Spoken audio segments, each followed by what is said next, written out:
상대성 이론에 따라 에너지는 질량의 빛의 제곱을 곱한 것과 같습니다. 이는 질량과 에너지가 서로 같다는 뜻이죠. 그래서 높은 곳에서 낮은 곳으로 물체를 낙하시킬 때 이 물체의 위치 에너지가 운동 에너지로 바뀌는 것처럼 질량은 에너지로, 에너지는 질량으로 바뀔 수 있습니다. 가장 대표적인 예가 바로 핵분열 반응인데요. 어떤 물질의 핵분열 반응이 일어나게 되면 이 과정에서 아주 적은 양의 질량을 잃어버리게 되고요. 이렇게 잃어버린 질량은 에너지로 방출됩니다. 실제로 에너지가 질량으로 바뀔 수 있다는 거죠. 그렇다면 이 반대의 경우는 어떨까요? 에너지가 질량으로 바뀔 수 있다면 이 과정에선 어떤 물질이 만들어지게 될까요? 결론부터 이야기하자면 어떤 특별한 물질이 만들어지지는 않습니다. 정말 순수하게 에너지가 질량으로 바뀔 뿐이죠.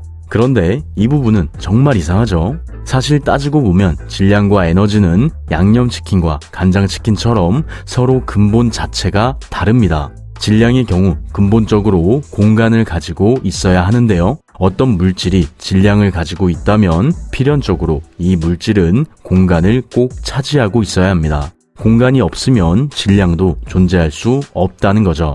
하지만 에너지는 이와 다릅니다. 에너지에게는 공간이 중요하지 않죠. 오히려 어떤 물체의 속도, 즉 움직임과 관련이 있습니다. 빛을 떠올려 보시면 아주 단순하게 알 수 있죠. 빛의 경우 정지 질량이 0이기 때문에 마치 존재할 수 없는 것처럼 보이지만 사실 빛은 항상 움직이고 있으므로 빛에게는 정지 질량이 없는 대신 운동 에너지가 존재하게 됩니다. 그리고 이로 인해 빛은 존재할 수 있죠. 물론 엄밀하게 따져보자면 우주에는 멈춰있는 물질이 존재하지 않기 때문에 질량이 있는 물체에게는 늘 에너지가 붙어있긴 하지만 단순하게 질량과 에너지는 서로 근본적으로 다른 특징을 가지고 있습니다. 바로 이 부분이 이상한 거죠.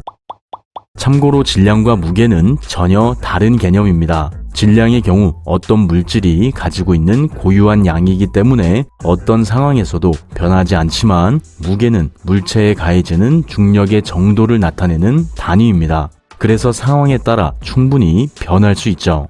예를 들어 여기 지구에서 60kg의 무게와 질량을 가지는 바벨을 지구보다 중력이 약 6분의 1 정도로 약한 달에 가져갔다고 가정해보면 이 바벨의 무게는 6분의 1, 즉 10kg으로 변하게 되지만 질량은 60kg으로 변하지 않습니다. 이렇듯 질량은 변하지 않는 물질의 고유한 양을, 무게는 물체가 받는 중력의 정도를 나타내죠. 어쨌든 앞에서 이야기했듯이 질량과 에너지는 이렇게 서로 다른 특징을 가지고 있습니다. 그렇다면 어떻게 이 둘이 서로 같고 또 서로 바뀔 수 있다는 걸까요? 질량과 에너지가 같다는 사실을 발견한 건 또 아인슈타인의 상대성 이론이었습니다. 상대성 이론에 따르자면 오직 빛의 속도만이 일정하며 빛을 제외한 우주의 모든 것이 상대적이죠. 바로 이 부분에 질량과 에너지가 같다는 사실이 발견되었습니다. 먼저 빛의 속도가 항상 일정하다는 건 어떤 상태에서 빛의 속도를 측정하든 항상 같다는 뜻인데요. 예를 들어 여기 시속 30km로 달리는 차가 있다고 하고 이 차를 멈춰 있는 사람과 오토바이를 타고 차와 같은 방향으로 시속 10km로 달리고 있는 관측자가 동시에 보고 있다고 가정해보죠. 이 경우 차의 속도는 어떻게 될까요? 당연히 멈춰있는 사람에게는 이 차의 속도가 시속 30km로 측정될 것이고 시속 10km로 달리는 오토바이에게는 이 차의 속도가 자신의 속도를 뺀 시속 20km로 측정될 겁니다. 하지만 빛은 이와 다르죠. 빛은 멈춰있는 관측자에게도 오토바이를 타고 움직이고 있는 관측자에게도 항상 같은 속도로 측정됩니다. 말도 안 되지만 빛을 따라가며 속도를 측정해도 빛의 속도는 변하지 않는다는 거죠. 이로 인해 시간 지연이나 길이 수축과 같은 현상들이 나타나게 됩니다. 빛의 속도가 변하지 않는다면 빠르게 달리는 기차와 함께 움직이는 빛의 거리가 늘어난 만큼 시간이 지연되어야 하고 또 빛이 기차 안에서 직선으로 움직일 때 기차와 함께 움직임으로 길이가 수축되어야 하기 때문이죠. 빛의 속도가 절대적이라는 가정을 지키기 위해서 시공간 자체를 모두 버린 겁니다. 하지만 여기서 끝이 아니죠.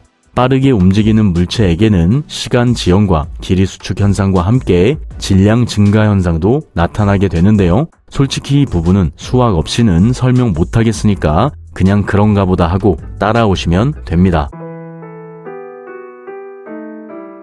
시작하기 전에 질량 증가 현상은 워낙 유도하기 힘들기 때문에 이를 운동량 보존 법칙을 이용해 단순하게 유도해보죠. 참고로 운동량 보존 법칙은 외부에서 힘이 가해지지 않는 시스템, 개 내부에서는 항상 운동량이 보존된다는 법칙입니다. 우선 여기 같은 관성계 안에 있는 질량이 같은 공 A와 B가 서로를 향해 서로 같은 속력으로 날아와 충돌한다고 가정해보죠. 이 경우 이 두 공의 운동량은 운동량 보존 법칙에 따라 공 A의 운동량과 공 B의 운동량이 서로 같음을 알 수 있습니다. 하지만 이는 공 A와 B가 서로 같은 관성계에 있을 때만 성립하죠. 참고로 여기서 관성계란 정지에 있거나 등속 운동을 하고 있는 아주 특별한 시스템을 이야기합니다. 즉 지금 우리는 특수 상대성 이론을 통해 질량과 에너지가 같다는 사실을 찾고 있는 중이라는 거죠. 살짝 늦게 이야기한 감이 없잖아 있죠. 어쨌든 이렇게 같은 관성계 안에서는 질량과 속력이 같은 두 공의 운동량은 서로 같습니다. 하지만 이 두 공이 서로 다른 관성계에 있다면 이야기가 달라지죠. 공 A와 B가 서로 다른 관성계에 있다고 하고 다시 이 두 공을 같은 속력으로 발사해 충돌시킨다고 가정해 보겠습니다. 먼저 이 경우도 공 B의 입장에서 보자면 지금 보시는 것처럼 운동량 보존의 법칙이 성립함을 알 수 있는데요.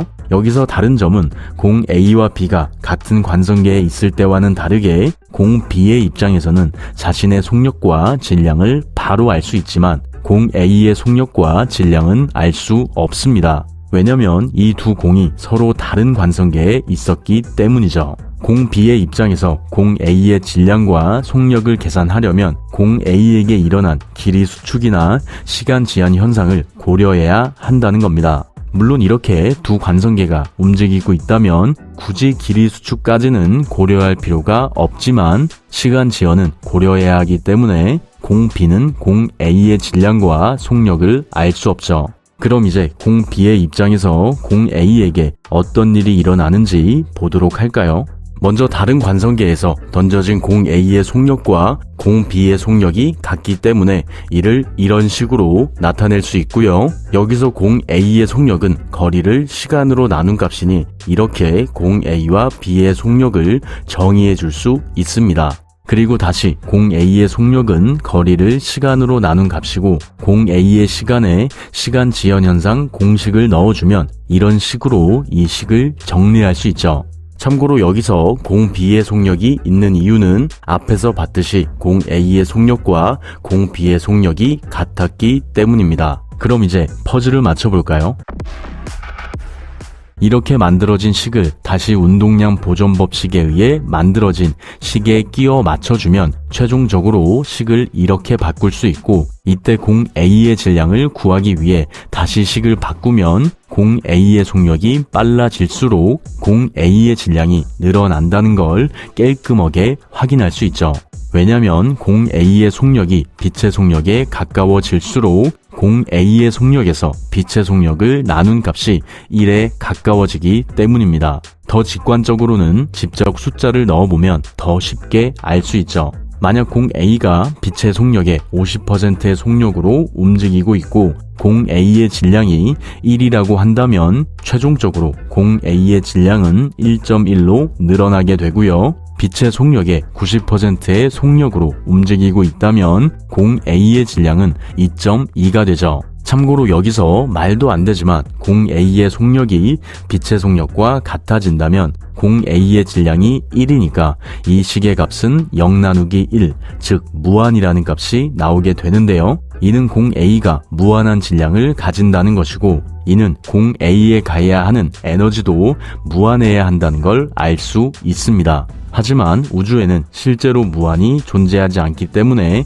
공 A가 빛의 속력을 넘을 수 없다는 것도 알 수 있죠. 그리고 이를 통해 질량과 에너지가 같다는 것도 확인할 수 있습니다. 왜냐면 공 A에 에너지를 가해 속력을 계속해서 높인다면 공 A는 속력이 늘어나면 늘어날수록 더 무거워지게 될 것이고, 이때 공 A에게 영향을 끼치는 건 공 A를 가속시키는 에너지밖에 없기 때문입니다. 공 A의 질량이 왜 늘어나는지 모르겠지만 어쨌든 공 A에 영향을 끼치는 건 에너지밖에 없으니까 자연스럽게 에너지가 질량으로 바뀌었다고 말할 수 있다는 거죠. 이런 현상을 질량 증가 현상이라고 합니다. 그래서 상대성 이론에 따라 질량은 에너지와 같고 또 이 둘이 서로 바뀔 수 있다고 이야기한 거죠. 그리고 이 부분을 통해 에너지가 질량으로 바뀌어도 어떤 특별한 물질이 만들어지지 않는다는 것도 알 수 있습니다. 앞에서 살짝 짚고 넘어간 것처럼 질량은 그저 그 물질이 가지고 있는 고유한 양, 에너지의 다른 형태죠. 그러니까 질량이 늘어난다고 해서 이 물체의 크기가 커지거나 뭔가 이상한 물질들이 만들어지는 건 아니라는 겁니다. 물론 강력한 에너지를 가진 광자의 경우 실제로 물질을 만들어내기도 하는데요. 이를 쌍생성이라고 합니다. 쌍생성은 감마선처럼 강한 에너지를 가진 광자가 강한 전기장을 형성하는 원자핵 주변에서 소멸할 때 감마선의 에너지가 질량을 가진 입자와 반입자를 만들어내는 현상이죠. 참고로 여기서 광자가 강한 에너지를 가져야 하는 건 에너지가 질량의 빛의 제곱을 곱한 값, 즉 질량 그 자체로 엄청난 에너지를 가지고 있기 때문입니다. 그래서 어설픈 에너지는 질량으로 바뀌지 않죠. 또 광자가 핵 주변에서 소멸될 때라는 조건이 붙는 건 에너지가 입자와 반입자로 변할 때 남게 되는 운동 에너지를 원자핵이 흡수해줘야 하기 때문입니다. 만약 주변의 원자핵이 이 운동 에너지를 흡수해주지 않으면 쌍생성은 운동량 보존 법칙을 위반하게 되므로 애초에 쌍생성이라는 현상 자체가 일어날 수 없게 되죠. 물론 양자 요동이라고 하는 쌍생성과 쌍소멸이 반복되는 현상의 경우 워낙 순식간에 일어나는 일이기 때문에 엄밀히 말해서 양자 요동 현상은 운동량 보존 법칙에 위배되는 현상은 아닙니다. 어쨌든 이런 쌍생성 현상은 강한 에너지를 가진 광자에 의해 실제로 에너지가 질량으로 변하는 현상이지만 이 과정이 워낙 소규모로 일어나기 때문에 어떤 특별한 물질이 만들어질 수 있는지는 알 수 없습니다. 그저 전자와 양전자가 만들어진다는 것만 확인되었죠. 마지막으로 정리해보자면 상대성 이론에 따라 질량도 에너지의 한 종류이기 때문에 높은 곳에서 떨어지는 물체의 위치 에너지가 운동 에너지로 바뀌는 것처럼 질량은 에너지로, 에너지는 질량으로 바뀔 수 있습니다. 핵 분열 과정에서 물질이 질량을 잃어버린 만큼 에너지를 방출하거나 빠르게 움직이는 물체에서 나타나는 질량 증가 현상이 이런 일의 대표적인 현상들이죠. 하지만 이는 그저 질량이 에너지로, 에너지가 질량으로 순수하게 바뀌는 현상일 뿐, 에너지가 질량으로 바뀐다고 해서 어떤 특별한 물질이 만들어지지는 않습니다. 왜냐면 질량은 그저 물질의 고유한 양을 나타내는 것이기 때문이죠. 따라서 에너지가 질량으로 바뀐다고 해도 어떤 특별한 물질이 만들어지는 건 아니라고 결론 내릴 수 있습니다. 영상 봐주셔서 감사합니다. 구독과 좋아요, 알림 설정 잊지 마시고요. 질량과 에너지가 서로 같고 바뀔 수 있지만 근본적으로 질량은 그 자체로 엄청난 에너지를 가지고 있습니다. 왜냐면 질량의 에너지는 질량의 빛의 제곱을 곱한 값이기 때문이죠.